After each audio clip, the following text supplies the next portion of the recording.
आत्मिक जीवन रे बड़ समस्या पाप नुहे प्रार्थनार जीवन बिना बंचिबा जेतेबेले आपण आपणकर प्रार्थनार जीवन को ठीक करिवे आपणक जीवन पवित्र हो जिवो।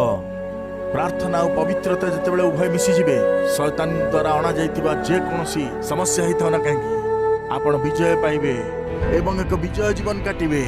एथिबे प्रिय भाई भणी माने आपणकर दिनर आरंभ प्रार्थनार करंतु, प्रार्थनार सहित समाप्त करंतु।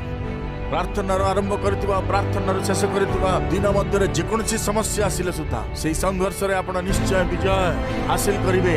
काहेकि ए संसार रे जते सब शक्ति अछि ताठर सबटु बड़ शक्ति आपण को मध्य थिबा परमेश्वर को ठारे अछि। से परमेश्वर ही आपण को विजय देबे।